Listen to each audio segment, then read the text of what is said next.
Thank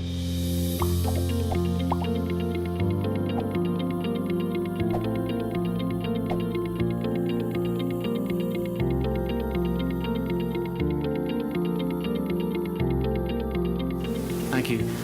So this evaluation is about ADB support for the agriculture, natural resources and rural development sector. We have 5 key messages. Firstly, overall support for agriculture and food security has been significant in terms of lending volume, but modest on results. There was a sharp decline in support for agriculture policy and production over the evaluation period, while water-related infrastructure increasingly is dominating the lending. Performance has improved, but attention is needed for some lagging subsectors, most notably irrigation. And ADB does lack a holistic approach for a sector that's as complex as agriculture, natural resources and rural development, or ANRRD. And then finally, the staff composition is not adequate to meet the ambitions of the current operational plan or Strategy 2030. A few points on the evaluation. It's a sector-wide evaluation, which is a new product for IAD, so we're looking at all countries, all regions and all subsectors. The evaluation period was over 12 years from up until 2017. And we're focusing on the context of the sector, ADB strategic guidance, what kind of performance we got, results on the ground, and how set up ADB is to deliver. It is quite a unique subsector as defined by ADB. It's a sector that covers a sector, agriculture, a theme, natural resources, and a space, the rural environment. Also unique amongst ADB sectors, it has 17 subsectors, much more than any other. To guide our evaluation, we developed this evaluation framework. The green boxes represent the scope of our evaluation, which essentially covers the work of the environment, natural resources, and agriculture divisions, the agribusiness unit of PSOD, and basically any project that was tagged as ANRRD. I'll draw your attention to the 4 outcome indicators here, which I'll discuss a little bit later when I talk about results. And also the red box here, these were the areas of ADB's work that are not in the ANRRD sector that contribute to sustainable agriculture and food security. That was outside the scope of this evaluation. What are the challenges for Asia and the Pacific in this sector? Well, there are 2 persistent challenges, food security and poverty reduction, and also agricultural growth and maintaining the productivity gains. There's also evolving pressures like climate change and its impact on yields, urbanization, changing the rural-urban linkages and diet, and environment, so the resource base upon which this sector depends. And the 4th issue is policy and institutional reform, which is needed to tackle these challenges. Now, the figure on the screen, it's to illustrate the heterogeneity of issues across the member countries. This is for malnutrition, but this kind of diversity and heterogeneity is something that needs to be tackled in a more tailored response by ADB. Our evaluation also used the World Development Report framework, which tracked the structural transformation of our developing member countries across 3 categories, agriculture-based, transforming and urbanized. And what we found is that most of our DMCs have moved into the transforming category, as indicated by the black arrows, which represent the movement of, or the trajectory of our case study countries, which was Tajikistan, Cambodia, Bangladesh and the PRC. And the important point here is that where our countries are in this framework is obviously has implications for the relevance of our strategy and ADB interventions. And this graph plots ANRD support for and non-ANRD support for food security over the evaluation period. The green is the ANRRD sector and the blue is the other sectors, transport, energy, etc., that contribute to delivering food security. And the red line is a target established in 2009 to achieve $2 billion annually towards food security. And what we find is that the agriculture contribution has increased steadily to the point that in 2017 it's almost reaching the $2 billion target on its own. So ADB is becoming a significant player in this sector. And also just to point out that in 2017 ADB lending for the sector was 12% of overall lending, so it is a significant amount. Then on the portfolio, this shows how the share of different subsector groupings has changed over time. So I'll draw your attention to the green, which is the most significant trend, where subsectors related to agriculture policy and production have decreased quite dramatically over the evaluation period. In contrast to that, support for irrigation, drainage and flood protection subsectors has increased dramatically, along with support for water-based natural resource management. Another trend worth pointing out is that projects are getting bigger but fewer in number. So moving on to our assessment, first on relevance. Our evaluation finds that the relevance of ADB's corporate guidance to agriculture and food security was undercut by Strategy 2020, when agriculture was demoted to a non-core sector. The operational guidance documents over the evaluation period for this sector did become more focused, but still lacked specificity and have been slow to react to the evolving needs of DMCs as transforming economies. The establishment of the agribusiness unit in PSOD was a very positive development, but it's not yet strategically connected to sovereign operations. Looking at the country partnership strategies, the leftmost column indicates for all the CPSs that we looked at, which ones looked at the ANR objectives. And just over half of the CPSs we looked at considered agriculture in their objectives. All the remaining columns represent priority areas from the operational plans. So we looked at the extent to which the CPSs captured the priorities of the operational plans. And what we found is that the traditional infrastructure sectors like productivity, market connectivity, were well covered in the CPSs. However, in other areas that were priorities for the operational plan, like reducing post-harvest food losses, food safety, nutrition, and agricultural research were not covered as comprehensively. So moving on to performance. We had about 110 PVRs to make this assessment, which by any standard is quite a robust database to make our assessment. And the trend is positive and improving. You can see the green line, so the success rate has increased quite dramatically over the period. And the blue line is the ADB average over the same period. And the red line is the corporate target. However, there's always a however. Performance does vary by subsector. And this graph shows the four major sectors by lending volume. The two greens are the subsectors related to agriculture, production, policy, capacity development. And they're just below the average for the sector, which is about 65%. Meanwhile, the other significant sector, the water-based NRM, was the most successful at 74%. Quite a few of these projects were in the PRC. And the lowest performing subsector was irrigation at 47%. And when we looked at this a bit deeper, sustainability comes out as a significant contributor to that. So results on the ground. They've been mixed.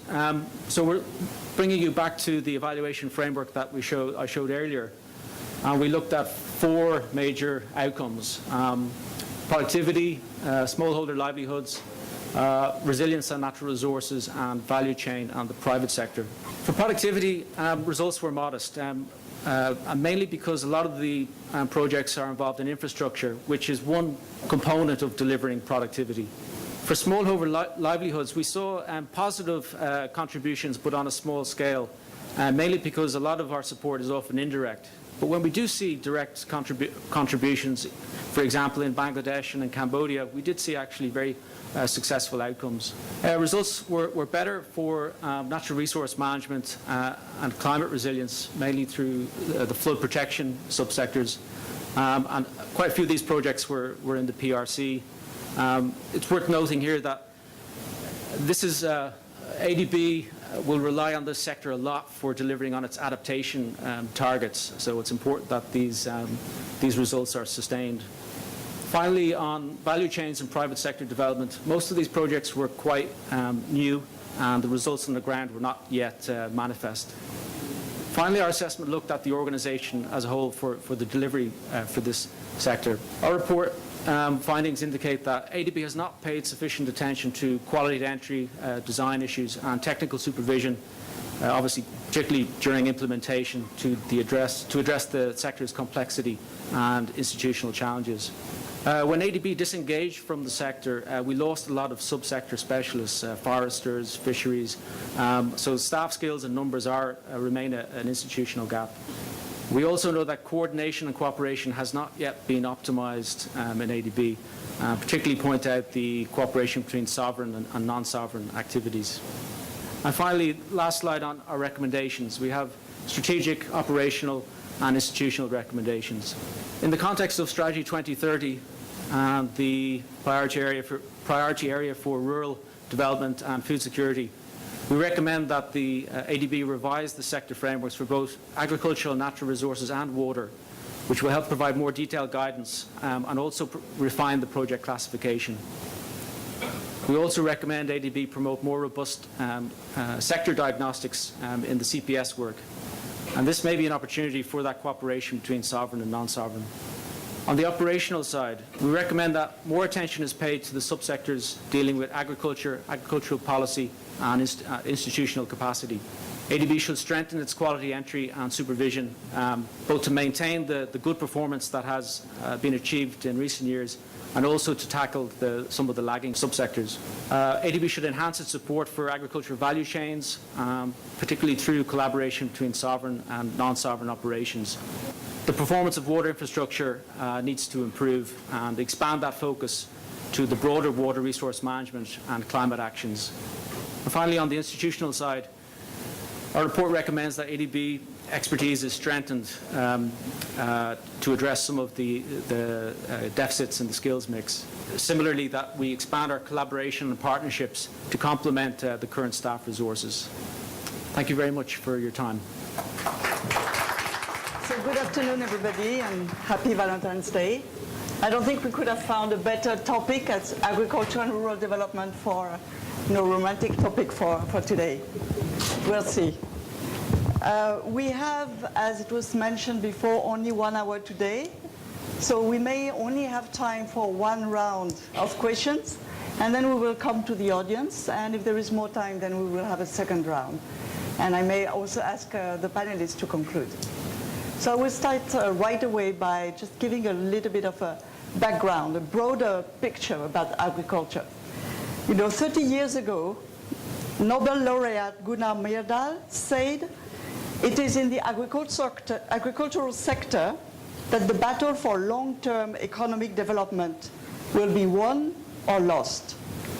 So of course it may sound a little bit outdated. That was 30 years ago. Since then, the whole region has developed, has moved from an agrarian, rural society or economies to much more diversified economies, much more urban, and we can see it here in the Philippines. But actually, if we listen to what was said during the evaluation and the presentation that Garrett made of the findings, you can see that actually it might still be true. And it all depends on what you mean by long term, in the long term. So maybe agriculture is starting to be very important again. Definitely important for poverty in the region, definitely important also in terms of job creation, natural resource management, and all of the elements that were mentioned earlier and that are also part of the Strategy 2030. So definitely an important sector for ADB.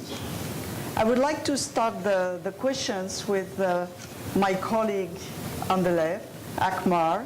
We're going to be asking both Akmar and Martin about the perspective of specialists. Akmar, you've been working in the sector for many years. You have a lot of experience in the region and in the sector. And I'd like to have your perspective about what works, what doesn't work, maybe some reaction to the findings of the evaluation. But the point is mainly to open the discussion to where we could position, where ADB could be positioned to better address these challenges faced by agriculture in the future. Thank you, Veronique, and I also would like to thank IED for a very comprehensive and perspective evaluation of the sector. I would very quickly first react to this quote, as well as the perception that somehow agriculture 10, 15 years ago was not as important. It has always been important, will remain important, because everybody gotta eat food, and you gotta eat good food. What we have realized just off late, and this realization really hasn't really synced with the governments, unfortunately, that the whole discussion about food security was to grow lots of grains, rice in Southeast Asia and wheat in South and Central Asia. And that has largely been achieved. There are segments, even as we speak, poor sections of societies who still don't get enough grain. But the real challenge is nutrition. And these just two grains don't really fill the nutritious gap. And we are finding out in many countries in South Asia, even in the Philippines, 35% children below 5 are malnutrition. You know what happens for the rest of their lives? Their development suffers, they remain sickly, they become unproductive. So just to react to that question, that food is not about just eating enough grain. I like to give this example in the Philippines. You know, the poor and low-income people are getting obese, and you wonder how? Because they eat too much rice, and they're getting also from the rice too much sugar, so becoming diabetic.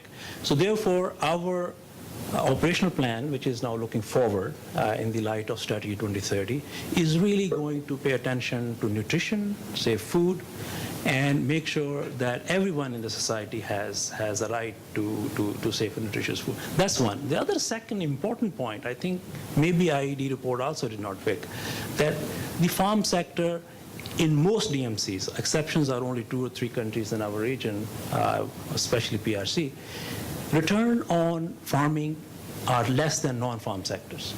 Poor farmers really don't get the return they deserve. What happens? Private investment, innovation, and enterprise does not go into farming. And the last point I want to make is that the transformation that took place in the West or in the developed countries in the region like Japan and Korea is not taking place between the farm and non-farm sector. Because what happened 70, 80 years ago or 40, 30 years ago in the region in transformation is that mechanization was filling in, the farm size was increasing, and mechanization was helping along with that transformation. And technological innovation was coming and being adopted. That is not happening in almost 80% of Asia Pacific. I think these two issues are extremely important, and that's where ADB's role is, to help really nudge this transformation with very focused and specific interventions. Thank you very much, Akmal. And we'll turn to you, Martin. From the PSOD perspective, you are the lead of the equity and debt investment in food and agribusiness across Asia. Agribusiness is a small but growing portfolio in ADB. And it's going to be a sector that will need to scale up. So what are your perspective? What are the strategy for growing in this sector? And how can you also work more closely maybe with the sovereign operations? Thank you, Veronique. So you're right, agribusiness is a relatively new sector for PSOD. We had our first investment in 2012. We created a dedicated unit in 2015. So in the past 7, 8 years, we've done around 15 deals. So it's like 2 deals a year. Now we are getting bigger. We will have this year around 5 deal leaders. So we think we could step up to around 5 deals a year, which will be about 10% of PSOD in deal count. So that's where we want to go in terms of scale up. I want to mention that we had a record year last year of 200 million commitment, but going forward, this may go up or down because, as you may know, PSOD doesn't have volume target anymore.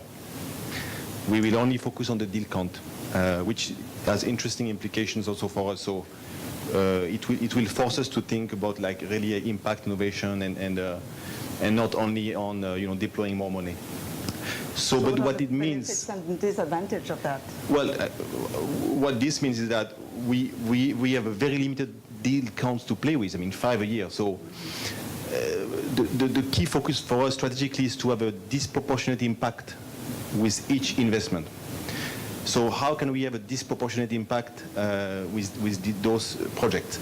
which can be big or small. So one is the first way, I think there are three ways basically. The first way is to work with large sponsors who themselves have a wide reach. So we have two recent examples of that. We did a loan to Olam in 4 countries. So with one project, we impacted 80,000 small farmers in 4 countries in Pacific and Southeast Asia. Another example is in PRC, where we invested in King Farm, a distributor of inputs, and they will reach 3 million farmers in 8 provinces. Another example of a wide reach through one partner. That's one type of deal. The other way to have a disproportionate impact is to do what we call project with high demonstration effect. They may be small in themselves, but they are something new, innovative. For example, we supported several projects for high-end greenhouses in Vietnam, in Armenia. So these are examples of climate resilient, modern, knowledge-intensive agriculture, and the impact is limited if you look at the project itself, but it will inspire other investors to do the same in the same country, in different countries. Similarly, when we do small investment in Bhutan or Cambodia, it's not only for the impact itself, it's also to encourage more FDI, more investment into these very poor countries. So demonstration effect is a second way to have an impact, despite the limited instruments that we have. The last way is to work with the sovereign side, obviously, with the government. And because there is space for some PPP projects. For example, for the development of wholesale markets.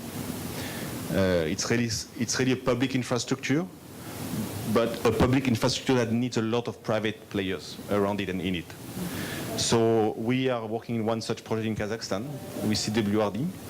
I'm not saying that it will be easy, and actually what I want to say is that we need the RDs on those projects because the main client is the government, and the RDs have more resources.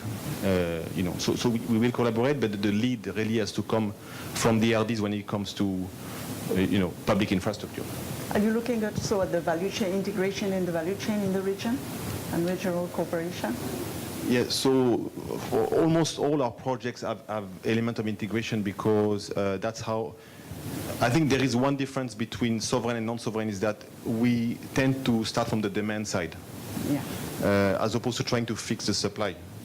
Both are required, but sovereign side is to fix irrigation, fix the roads necessary. We try to see where there is a demand and a market and strong companies that have found a market, a viable market, and then kind of like increase the impact of that by then going down and integrate through up or down, up to the farmers. So, for example, one element of integration is contract farming models, where big food companies or agri-processor sources directly from farmers. So that's a way of integrating. Thank you, and that actually leads us very naturally to you, Amy, because the examples that we have of projects in China have been actually along this line of being demonstrative, being innovative. Can you tell us more about it? What worked, what didn't work in your area, in your region? Thank you, Veronique. And also thank you for inviting ERD to this event. I'm also happy to hear from the presentation that PRC projects in the ANR sector have largely been quite successful. But I think along the way we have also learned some lessons. First of all is this sector is very, very complex. It's not like one topic. As you know, agriculture, natural resources, and now we include rural development. It's cross-cutting, and I think the approach is we need to be comprehensive in the approach. Now, previously, I think we have been doing standalone projects in covering maybe one subsector or one or two subsectors, and a one-time support, and it hasn't really turned out to be as ideal, even though individual projects may be successful. So moving forward, and it started a few years ago with the support of the government of China, we have been able to engage the government to use a framework approach, which is a much longer term planning to be involved in this very complex sector. And this will allow us to identify multiple issues, also priority areas in the country. And in the case of China, we are piloting with the Yangtze River Economic Belt, and this is an economic, we call YREB framework. And with this framework, what we want to do is this framework will cover water resources, natural resources, environmental protection, ecological protection, as well as agriculture. Now, of course, it cannot be done in one project. So this is a 5-year program. And with that, we discuss with the government, we identify priority investment projects as well as technical assistance and other studies, also working with partners, including SDCC. And at some point, I think we would also need to work with the PSOD to come up with a much more holistic approach that we can tap on those resources. A good example of this project is, for example, under this framework, we have one project focusing on water resources, and this is the Yangtze River Basin Integrated Flood and Environmental Risk Management Project. Even for this project, we need to use an integrated approach, and we use both structural and non-structural measures. But I think this is not new. But at the same time, we also try to do upfront planning. So we have included in that project a comprehensive flood environmental risk management plan for the entire watershed. And hopefully along this river basin, it will also support agriculture production along the way. So this is a very new approach, and we are going to apply this approach moving forward to the new government strategy on rural vitalization. So we have been asked to support this program, and very interesting also, we will be supporting the government in preparing the 14th five-year plan, and the one topic they've asked us to support is agriculture modernization. So with all this framework approach, you're also linking at a high level the government's involvement. And I think the few things we've learned from this, working in this sector, very complex sector, and I think increasingly as Strategy 2030 is looking at thematic. So many of our plans are also very complex and integrated. If we start, I have four lessons that I think we've learned or that we can use to scale up. Number one is definitely it has to meet the need of the local level, the government needs. And we will start with a very open dialogue with the government at the national, at the provincial or state and local level of what are the priority action areas.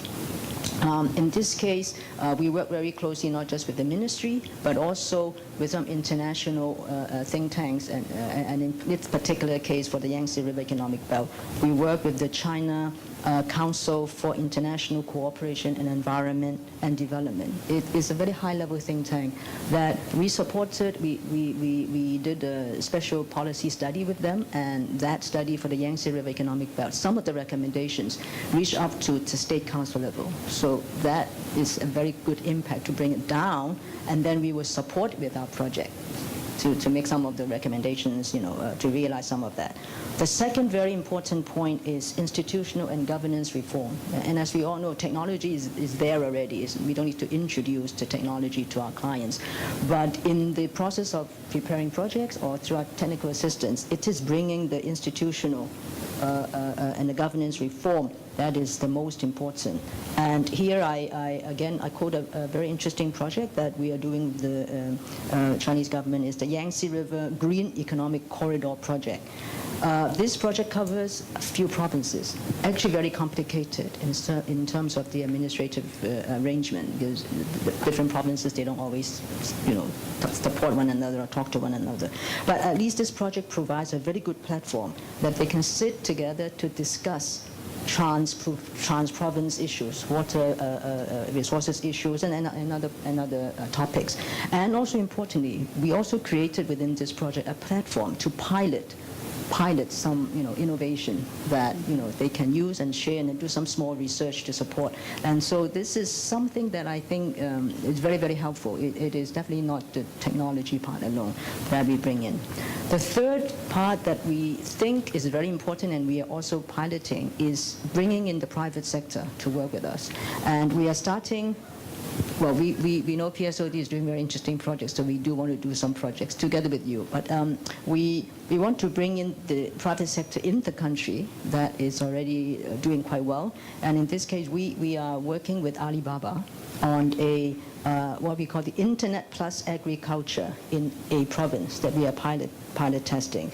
And we are working with Alibaba to redefine the role of traditional value chain to improve the rural producers' access to key markets by using information and communication technology. And this is new to us, but we want to see how we can do better and maybe demonstrate this to other countries, if this one is successful. And finally, very important, of course, is knowledge partnership. And I think that we've worked very well with a number of academic institutions. The China Council that I've just mentioned is one. We also have a lecture series with the Tsinghua University that we regularly organize events to exchange knowledge and others. So I think these 4 areas will be very important for scaling up the sector. And you can see many of these are actually very much in line with your sector-wide evaluation recommendations. So we're happy with that. Thank you. Well, thank you, Amy. And I'm turning to Edie Cheng. I'm sure that everything that was said before resonates well with you. You are taking the perspective, of course, of the country itself, the board, and the countries that are the clients. So what is the demand? Does everything that has been said resonate well as being in phase with the demand of the countries? So that would be the first part of my question. And the second part is that we talked also about South-South knowledge sharing. That's particularly important, and I know for China and the demonstration effect. So what is your perspective on that too? Well, thank you very much for having me here. Before you answer your questions about demand, let me very briefly give you a picture about why China was making progress in terms of agriculture and what's the challenge. In China, when we're talking about agriculture, usually means rural areas, agriculture, and farmers. So it's a big concept. China make progress mainly it's because government, central government, local government pay great attention to this sector. The reason is quite simple. China's population living in the cities just a little bit over half a few years ago. So if you have more than 700 million people living in the rural areas, it matters not only economic but also socially. So that's why government, attach huge importance to this sector. Second is the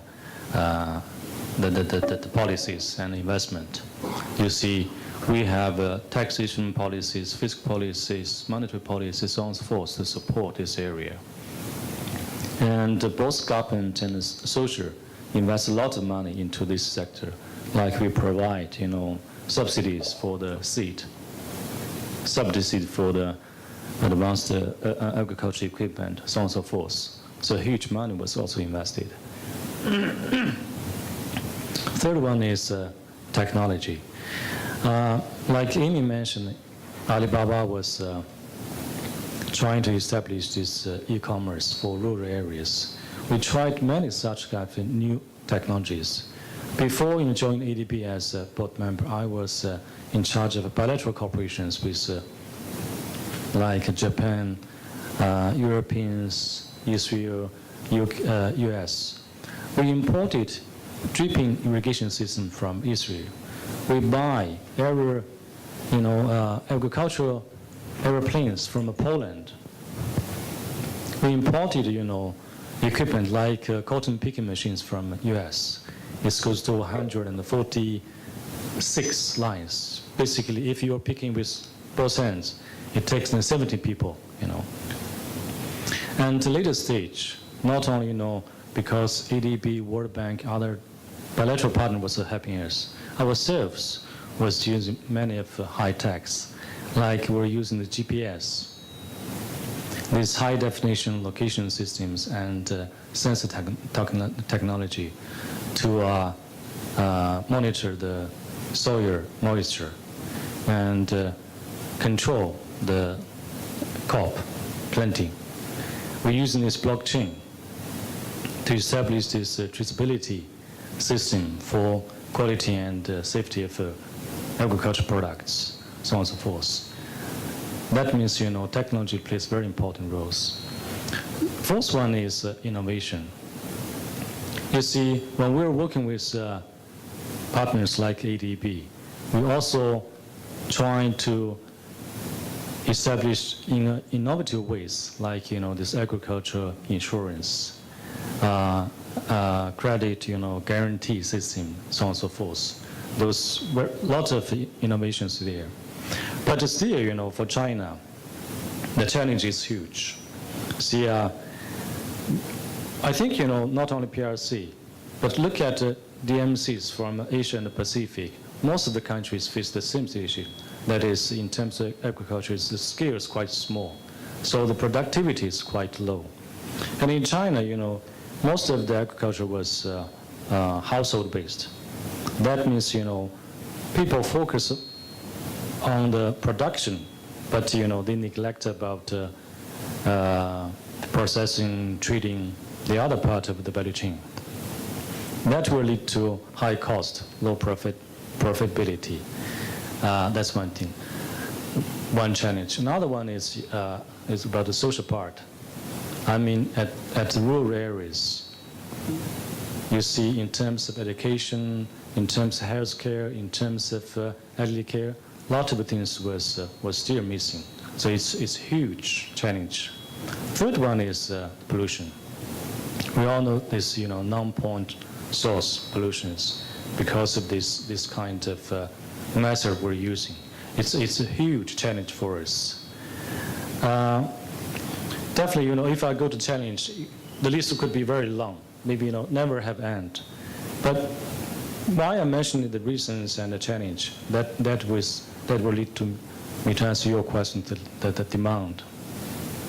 Very simply, I think it's the demand from PRC is huge. So whatever ADB can provide, we need, because we have so many, different regions. Disparity is so huge. That means whatever ADB can provide in terms of lending, knowledge, innovation, so forth, you can find some place they need that. It's just my general, comments. I will, pick up, speed up. But in terms of, PRC ADB cooperation, I think, now because PRC is UMI countries, we're moving towards knowledge, capacity building, and policy advice. Second is, as Amy mentioned, I very much, appreciate this framework approach. I think it's very important. Third one is, I also realized, as Akmal mentioned, ADB, we lack of expertise on these areas. Based on that, I think collaboration between sovereign, non-sovereign department must be strengthened. Also, regional departments, knowledge department like SDCC also need to be strengthened. Lastly, looking forward, I think, not only PRC, from the DMC's perspective, I think, several sectors we need to strengthen. First is more lending. Second is, it's policy advice, because not lending, but the knowledge, capacity building, and the policy advice is all needed. Third one is high technology, which I will not repeat. Last one is innovation. Here, innovation, I mean more about financial products, instrument like insurance, guarantees, so on and so forth, which can leverage more resources, including private sector, to participate in this. Thank you. Thank you very much. And we're already running out of time, so I will ask you, Andrew, maybe to just react to what was said, if you have 1 or 2 points, and then we will ask the audience if they have questions. Sure. That's a tough order, but let me see what I can do. I really appreciate and enjoyed listening to all the colleagues who made excellent points. But maybe if I can try to tie a few of the things together. I mean, I think in a way it was bookended very nicely in the sense that Akmal started talking about, if you take the bigger view and you step back and you look at the region as a whole, and there are a lot of challenges, and they're very low returns all the way across, and there's huge challenges for ADB in many of the countries working with the governments. And you juxtapose that to the experience in China, and you've got completely different experiences. And so what can ADB learn from that, and what does that mean for our work? I think that's really important. And the key, I mean, it was said over and over again, policies, institutions, capacity. Those are essential. So I think, you know, if you look at our work program and you look at the presentation, the money still flows to hardware. But the issues and the challenges need to start somewhere else. So how do we get that balance is I think, a question for the people in this room. On the policy, I guess within that, when you talk about the structural transformation and where we are, I think it's nice that many of the countries are entering into the transitioning phase. But the implications are tremendous for the changes in the kind of policies, and the examples from China are great on investments, incentives, the amount of money from the government going into things like research, extension. All these things are the enablers for growth in the agricultural sector. So those are essential. I think the one thing that wasn't mentioned here that we're also worried about in Asia is there are 350 million smallholder farmers. And policy choices can help decide how those smallholders are either part of the value chain, part of the process, or part of or excluded in a more where integration is more vertical. Contract farming is one of the response actually to this type of issue. Yes. So maybe then just on related to that, I mean, the other thing is very important for the policy is the enabling environment for the private sector. And so in that sense, it's nice that Martin's here, but he has 15 deals all together, and he's got a few deals a year. Really the question and then the thinking should be from the sovereign side. This needs to be an all-hands effort. Martin does deals. A lot of the activities need a longer tail to develop the kind of demonstration and things that Martin would like to do. And so for him to be successful, the ADB colleagues and the RDs need to start speaking the same language, working on the same issues. And I think one way to do that is what we propose is a lot of upfront diagnostics that can be done jointly in countries that would benefit both the sovereign side as well as the non-sovereign side. And those are some things that I think would be important. Maybe one final point on the again, all these things and in innovation. ADB, underappreciated resource here is the TA and some of the uses of TA that are the entry points to start some of these innovations. But you know, when we looked around, we weren't at a loss for positive things that we found. The problem is even most people inside the building didn't know what had happened a few years ago. How do we document these things? What do we do with these things? All very good. I think one area where ADB had been very strong in the past and doesn't anymore, and that's contributions to research. Which are going to be very much more important going forward with things like climate change. Productivity is low in the region anyway. Many commodities are very susceptible to temperature variations. That could potentially very much have negative impacts on productivity. Research, proven time and time again, is one of the best returns on investments that you can make for the agricultural sector, better than irrigation, better than other things. So that's something maybe ADB would like to reconsider how it wants to engage with some of the research centers in the region. Thank you very much, Andrew. I think we will turn to the audience. We have, unfortunately, not much time for questions. We'll take about 3 questions. Kazakhstan, we are listening to your question. Okay. My question is whether, to any of the panelists, whether there are any institutionalized mechanisms for that, or if there is any concrete suggestions on how to strengthen the kind of collaboration, because in a country like Kazakhstan, the government is not really ready to borrow sovereign, and therefore non-sovereign sovereign operations need to cooperate very closely for delivery operations. That's point number 1. Second, recently CAREC has expanded its scope, including agriculture and water, among other sectors in its 2030 strategy. I was wondering whether, because this is an IED event, are there any relevant lessons that could be learned from the GMS experience? Thank you. Thank you. I'll take another question. before we respond? Marvin? I just wanted to hear the reaction of Akmal and Amy, perhaps, on what do you think about this, and are there any plans to reverse this or better complement hardware with policy? Thank you.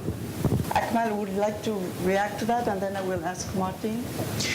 Yes, obviously the reason private sector is not investing at the level what we expect in this sector is, as I said earlier, in many countries and in many subsectors, the returns really are not as high.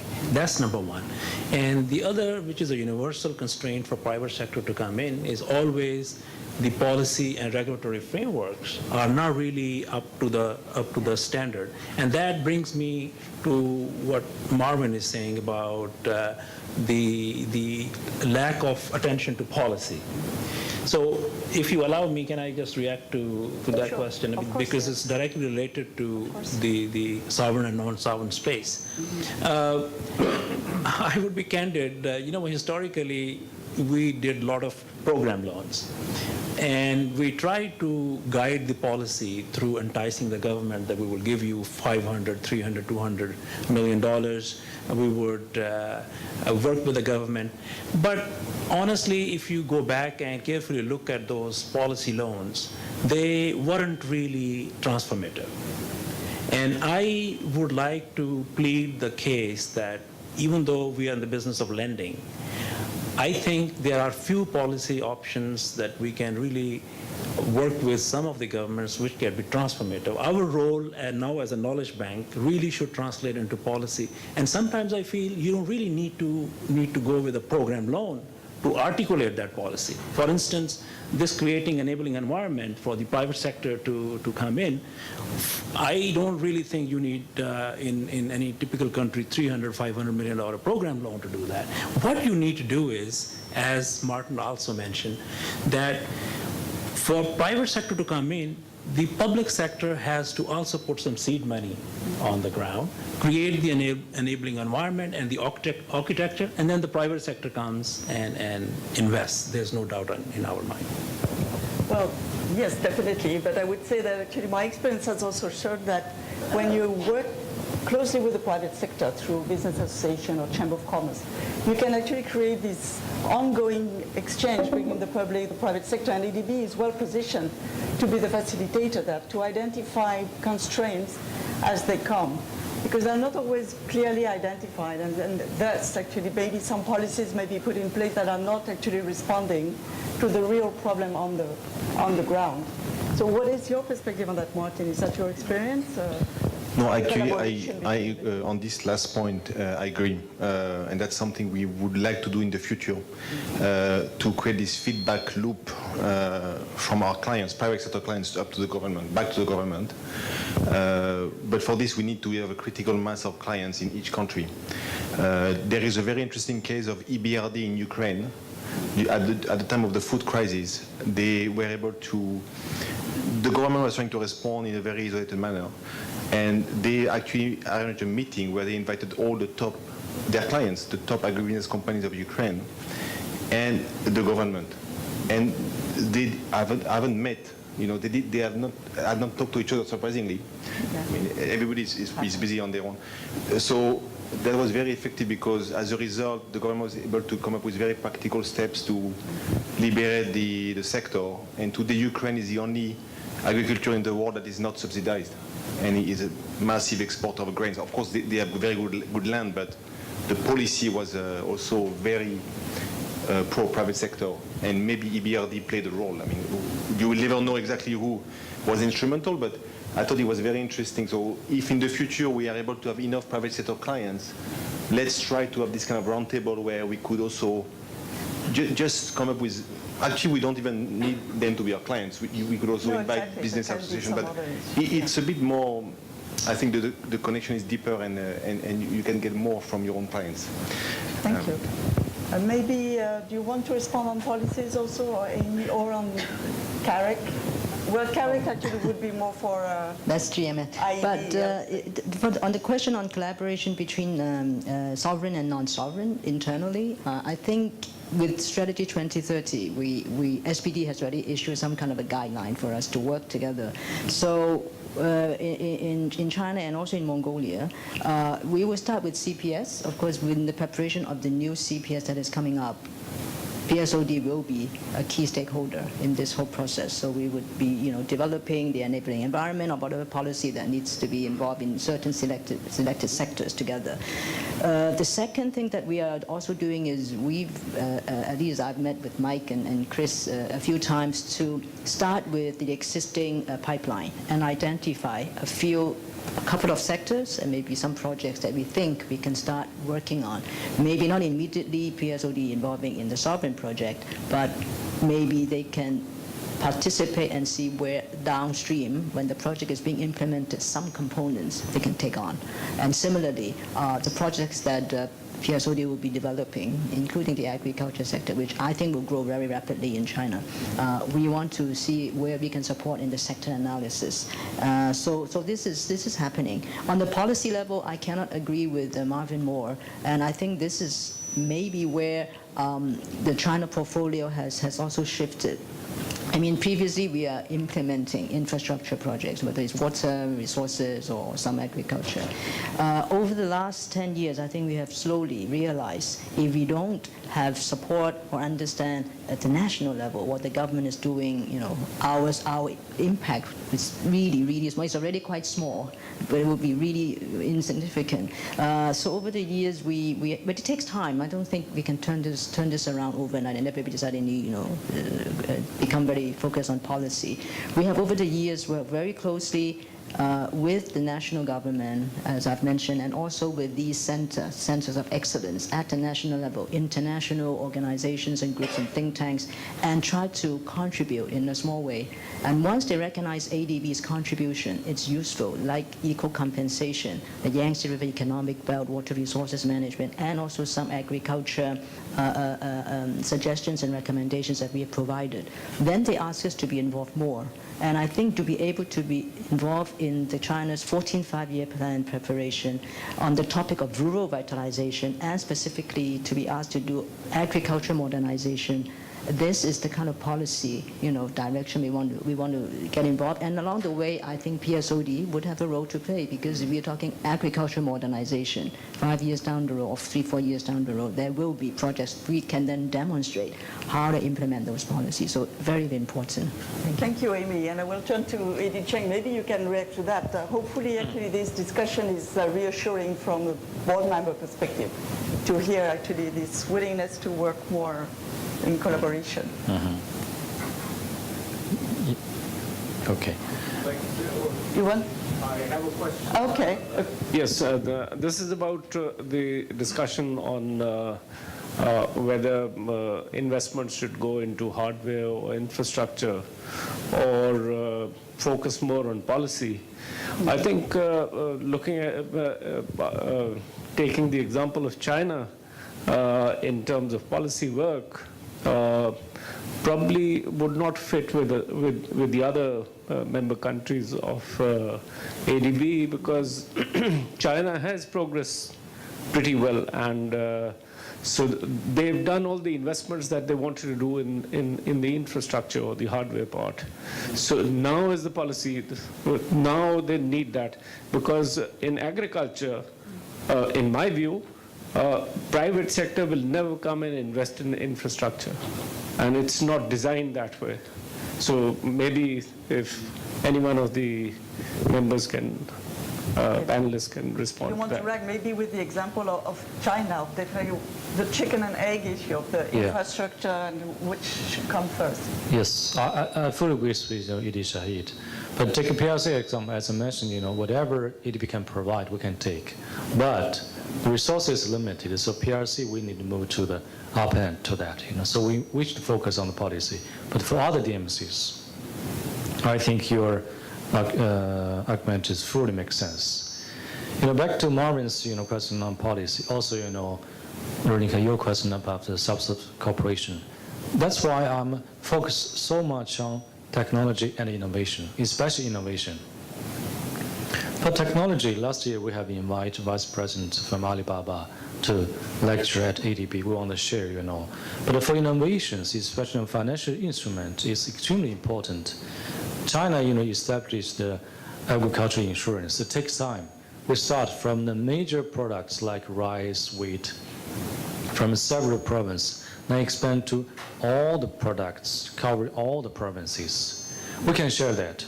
Second is for this credit guarantee. Usually, Ministry of Finance, we provide direct subsidies to the farmers. You can see the money was scattered, but now we changed.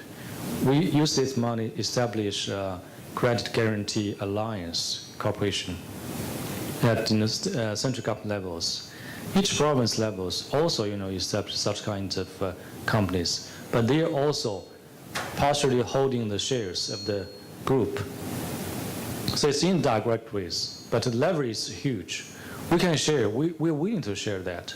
So either regional department, PSOD, if you're interested, you can. If you have a chance, you want to visit those companies, just let me know. I introduce. Or if you interested more about large scale knowledge sharing, we can use PRC fund to support such kind of either trainings, seminars. It's better we can have a site visit, so on and so forth. You see. Thank you. Thank you, Edi Cheng. Maybe just rapidly, Andrew, on the question on lessons from evaluation on CARET. That was Sure. one of the questions we had. On that point, in terms of lessons from the GMS, in fact, if they're the person on the video from Kazakhstan, if we want to have a longer discussion on that, I think we can share what IED has. But just quickly, the GMS program, a number of innovations there with the working groups on agriculture and environment, which are both relevant for this sector. A number of the interesting innovations there started with TA, with pilots. The one that comes to mind is the biodiversity program, which then was replicated and scaled up into loans into at least 3 of the countries. And we just evaluated that project. So in that sense, there are lessons and there are ways that to work across the region on these environmental and agricultural issues. So we could follow up with that. Maybe just on Edi Shahid's point on the chicken and egg, maybe a positive note to kind of close out on also for ADB is the ADB, the volume of money approaching over $2 billion annually for this sector. That's tremendous. I think that's enough money to do both. But it really means we can't just continue to put money on the infrastructure side and continue to neglect the policy side. It really becomes out of balance as we have that many resources. So it's a challenge for ADB. And maybe, I noticed Alessandro's here. There was a question, Alessandro's from IFAD. There was a question from Kazakhstan about how do you work if they're not ready for private sector, but how do you work with the private sector? IFAD does not give loans to the private sector, and yet they work a lot with the private sector. Yeah, I have experience with other organizations actually working a lot with the private sector without providing loans, but working more on this facilitation between the government and the private sector for better business environments. Unfortunately, we'll have to stop now. We're already a little bit overboard. I won't try to summarize everything. Obviously, what was highlighted the most and the more regularly was this need for having a cross-sectoral approach, or actually a cross-cutting approach between sovereign and non-sovereign, looking at both investment, technical assistance capacity and on one side, and policies on the other side. We talked a lot also about knowledge, and that's actually how I would like to conclude this session, is that what came out of this discussion was more the fact that there is a lot of opportunity for knowledge sharing, even just within ADB when we have opportunities like that. And of course, I would like to highlight the fact that evaluation is not just about accountability, but this is an example, and there's many examples that we bring to you each time we have a session on what works, what doesn't work, is that the findings, the recommendations, the lessons from evaluations are actually knowledge from ADB that we should capture, that we should share, and that we should value. So thank you very much for each one of you for this session, and thank you to the audience also. Thank you very much.